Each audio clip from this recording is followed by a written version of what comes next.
काल बोलतानाही पवारांचे शब्द इतके जड झाले होते। केली जाईल स्वतः गाडी चालवत राज ठाकरे आपण पाहतोय की अजित पवार यांच्या निवासस्थानी सध्या पोहोचत आहेत। मात्र आज राज्यातले सगळे महत्त्वाचे नेते जे आहेत ते अजित पवार यांना श्रद्धांजली वाहण्यासाठी बारामतीमध्ये येत आहेत। मात्र स्वतः राज ठाकरे हे गाडी चालवत मूळ गावी काटेवाडी या ठिकाणी पोहोचलेले आहेत।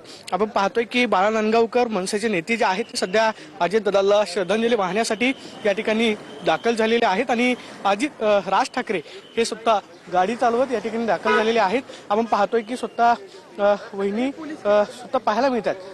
दुसऱ्या बाजूला आपण पाहतोय की ठाकरे परिवाराचे सदस्य जे आहेत ते सुद्धा पाहायला मिळतात। अमित ठाकरे हे सुद्धा या ठिकाणी दाखल झालेले आहेत। अमित ठाकरे स्वतः गाडी चालवत या ठिकाणी आलेले आहेत। संपूर्ण ठाकरे परिवार आपण पाहतो की अजित पवार यांना श्रद्धांजली वाहण्यासाठी स्वतः काटेवाडीमध्ये दाखल झालेला आहे।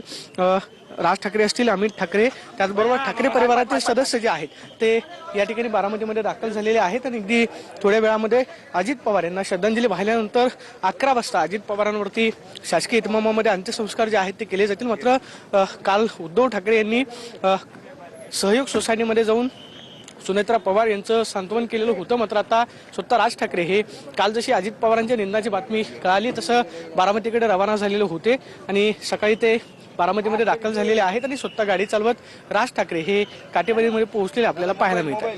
तर राज ठाकरे काटेवाडी या ठिकाणी गेलेले आहेत। अजित पवार यांचा पार्थिव त्यांच्या निवासस्थानी ठेवण्यात आलेला आहे, तर तिथे आता राज ठाकरे पोहोचलेले आहेत।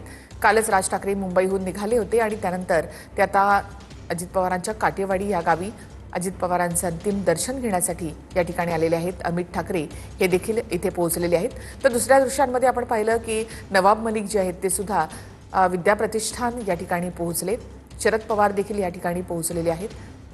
तर दुसरी दृश्य आहेत ती काटेवाडीची आहेत, ज्या ठिकाणी राज ठाकरे, अमित ठाकरे आणि इतर जे मनसेचे नेते आहेत, नितीन सरदेसाई आहेत ते देखील या ठिकाणी पोहोचलेत। बाळा नांदगावकर आहेत ते देखील काटेवाडी या ठिकाणी पोहोचलेले आहेत। राज ठाकरे स्वतः गाडी चालवत पुण्यावरून काटेवाडी या ठिकाणी आलेले आहेत। राज ठाकरे यांनी अजित पवार यांच्याविषयी एक ट्विट केलेलं आहे काल। त्यामध्ये त्यांनी असं म्हटलं की राजकारणामध्ये सडेतोडपणाची आणि स्पष्टवक्तेपणाची किंमत मोजावी लागते आणि त्याचा अनुभव मला सुद्धा आहे आणि त्यामुळे ती अजित पवारांना पण किती मोजायला लागली असेल याचा अंदाज मला करता येतो। तर ही राज ठाकरे यांची एक निरीक्षण आहे अजित पवार यांच्याविषयीचं। ती दादा नेहमीच रोखठोक बोलायचे, दादांचा स्पष्टवक्तेपणा, रोखठोक स्वभाव खरंच दादांना बऱ्याच वेळा नडायचा। त्यांच्याविषयी एक वेगळा ग्रह लोकांच्या मनामध्ये निर्माण व्हायचा। तर त्याची म्हणजे स्पष्टवक्तेपणा, रोखठोकपणा असो याची खरंच किंमत दादांनी मोजली आहे, बऱ्याचदा मोजली आहे आणि याची एक आठवण राज ठाकरे यांनी सांगितलेली आहे। आणि राज ठाकरे सुद्धा तसेच बेधडक आहेत, स्पष्टवक्ते आहेत आणि त्यामुळे अजित पवारांची किंमत मोजावी लागली त्याची कल्पना मला आहे, कारण मी त्या अनुभवामधून गेलेलो आहे, असं राज ठाकरे यांनी म्हटलेलं आहे। एक मोठी पोस्ट राज ठाकरे यांनी काल केली, तर त्यात त्यांनी म्हटलं होतं की प्रशासनावर अचूक पकड आणि एखाद्या फाईलचा गुंता सोडवताना त्याची गाठ नक्की कुठून सोडवायची याचं अचूक ज्ञान असलेला हा नेता होता, असं राज ठाकरे यांनी आपल्या ट्विटमध्ये म्हटलं होतं। अजित पवार हे खूप चांगले नेते होते आणि कोणाचं मनाला लावून घ्यायचं आणि कितपत मनाला लावून घ्यायचं याचंही ज्ञान त्यांना होतं, असं देखील राज ठाकरे यांनी म्हटलं होतं। नक्कीच राज ठाकरे जसं म्हणाले की कुठलीही फाईल त्यांच्या टेबलवर गेली तरी ती नीट तपासून घेऊन त्यानंतर त्याच्यावर ते निर्णय घ्यायचे। तर काल त्यांच्या विमान दुर्घटनेनंतर एक जो व्हिडिओ समोर आला, काही फोटो समोर आले, तर त्यामध्ये पाहिलं होतं की त्या विमानाच्या आसपास बरेच कागद पडलेला असा तो एक फोटो जो आहे तो सुद्धा व्हायरल झाला होता।